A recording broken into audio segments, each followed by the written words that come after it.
Think about the last time you were truly, inescapably hot. Not warm, not uncomfortable, hot. The kind where your shirt clings to your skin, where the air itself feels thick, where every breath is an effort. Now imagine you have no fan, no refrigerator, no cool drink waiting for you, no basement to retreat to, no app to check the forecast. Just the sun, relentless, enormous, and completely indifferent to your suffering. That was summer for most of human history. And yet, people survived. They built civilizations in the Sahara. They farmed the plains of ancient Mesopotamia under brutal July suns. They raised families, cooked meals, and went to work in conditions that would send most of us straight to the emergency room today. How? The answer is more ingenious, more fascinating, and sometimes more surprising than you might think. Air conditioning, as we know it, was invented in 1902, just over 100 years ago. Before that, for the entirety of human history, people had to face summer with nothing but their wits, their architecture, and whatever nature could offer them. This is the story of how they managed. It's not a story of suffering and misery, though there was plenty of that. It's a story of extraordinary human creativity, of cultures that understood their climate so deeply that they built it into every wall, every meal, and every hour of their day, of ordinary people who found ways to live and even thrive in heat that we would struggle to endure for even a few hours. Let's go back. Perhaps the most underrated cooling technology in all of human history is one we walk past without a second thought: a thick stone wall. Long before anyone had ever heard of refrigerant or electrical compressors, civilizations across the world discovered that the right building materials could make an almost miraculous difference. In ancient Egypt, the Greeks, the Roman Empire, and across the Middle East, buildings were constructed with enormous walls of stone, brick, or adobe, materials that absorbed heat slowly during the day and released it equally slowly at night. During the hottest afternoon hours, the interior of those buildings stayed dramatically cooler than the air outside. The ancient Romans took this further. The wealthiest among them built their homes around a central courtyard open to the sky, the atrium. Cool air would pool at ground level overnight, and the surrounding walls would keep it trapped into the afternoon. Some Roman villas also ran aqueduct water through channels beneath the floors and behind walls, an early form of what we might recognize today as radiant cooling. In Persia, modern-day Iran, engineers developed something even more remarkable: the windcatchers. These were tall, tower-like structures rising above rooftops, designed to catch even the slightest breeze and funnel it down into the living spaces below. Some were built with dampened straw inside to further cool the air as it passed through. Homes with windcatchers could be 15 or even 20 degrees cooler than the street outside. It was elegant, passive, and entirely without electricity.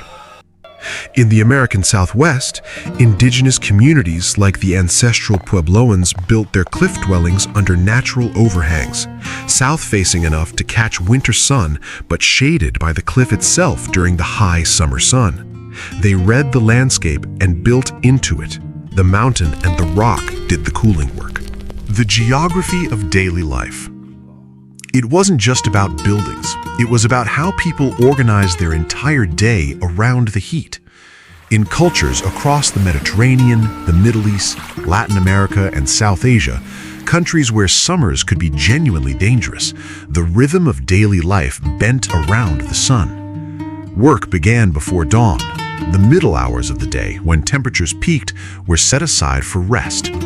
This wasn't laziness, it was survival logic.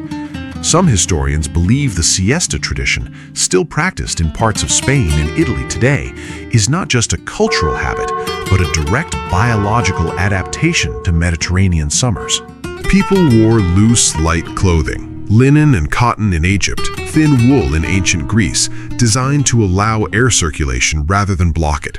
In many Islamic cultures, long robes in white or pale colors reflected sunlight and shielded the body from direct radiation while allowing breezes to pass over the skin. It was counterintuitive to outsiders who associated covering the body with heat, but the physics worked. And water. Cold water, or at least cool water, was treasured. In ancient Rome, public fountains and bathhouses served not just as social spaces, but as genuine refuges from summer heat. The wealthy had access to snow and ice, brought down from mountain peaks and stored in underground ice houses, sometimes packed in straw or chaff to slow melting. In medieval Persia, ice from the mountains was transported to cities and sold to those who could afford it, mixed with rosewater and saffron to make one of the world's first frozen treats. Problems and difficulties. But none of this was easy. And for the poor, who made up the vast majority of people throughout history, most of these luxuries simply didn't exist. A laborer in ancient Rome could not retreat to a stone villa. They lived in crowded apartment blocks called insulae, multi-story buildings that packed dozens of families into small, sweltering rooms, often with no windows facing the street and no courtyard. The upper floors were the worst. Heat rose. The sun beat down on thin tile roofs. There was no escape.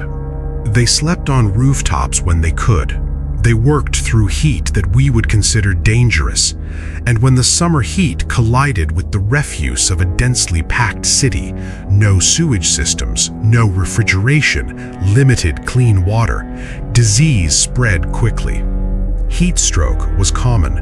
In summer epidemics, the death toll in cities like Rome could climb into the thousands.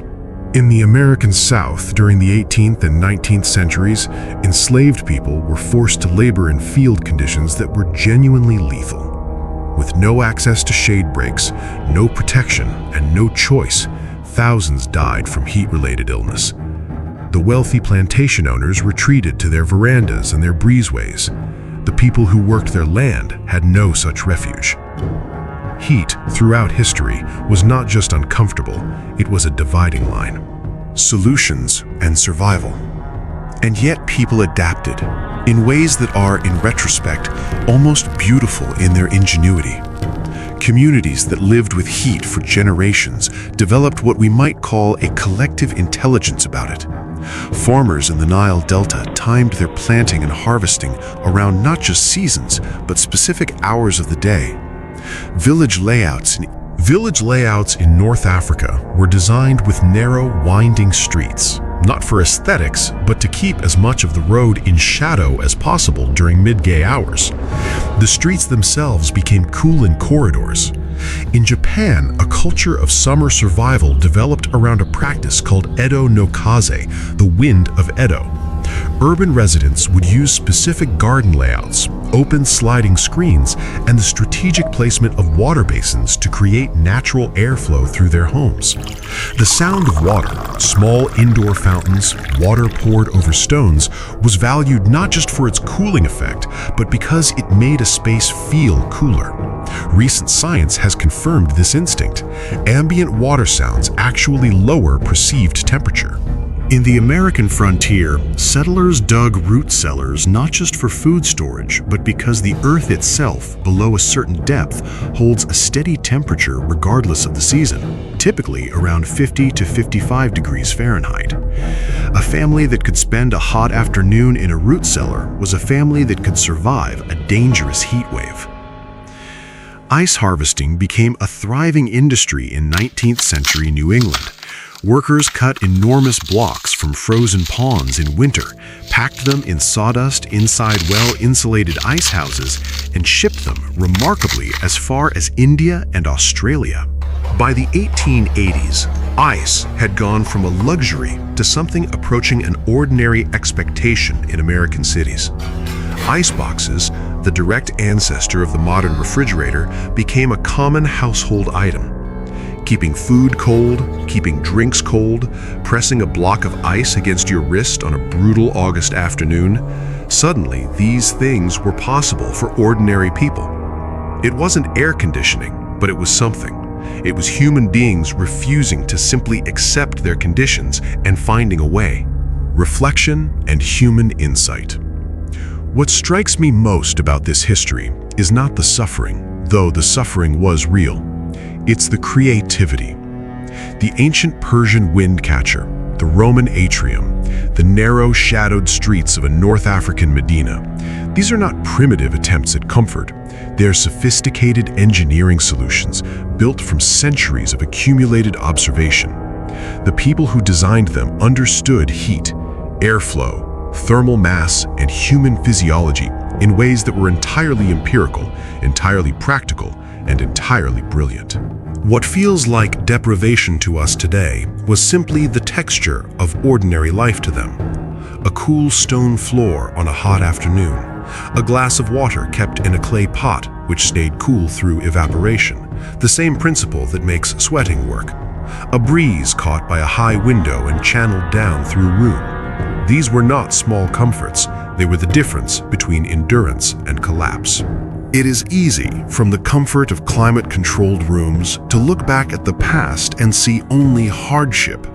But the people who lived those lives were not less intelligent than we are. They were not less resourceful. They simply solved their problems with what they had. And what they had, remarkably often, was enough. Conclusion and audience engagement. The modern air conditioner changed everything. It made the American Sunbelt habitable at scale.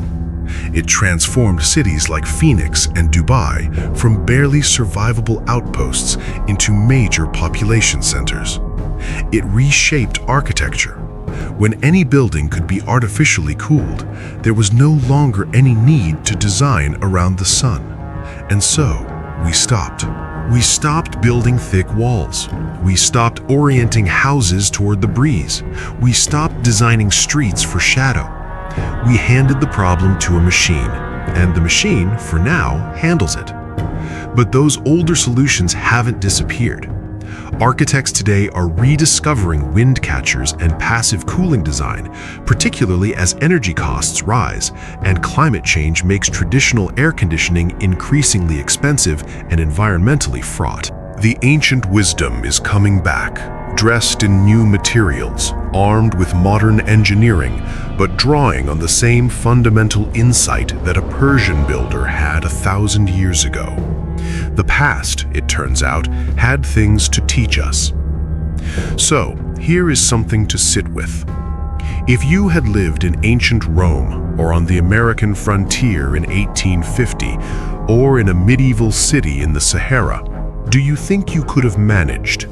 Could you have learned to read the wind, to trust thick walls, to organize your day around the sun? Could you have found those small, hard-won moments of coolness in a world without refrigerators or air conditioning? I'd like to think most of us could have.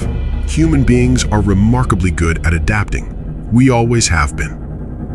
If you found this history as fascinating as I did, share your thoughts in the comments below. What part of this surprised you most? And if you're curious about how people in the past dealt with the cold, that story is just as remarkable. We'll see you there.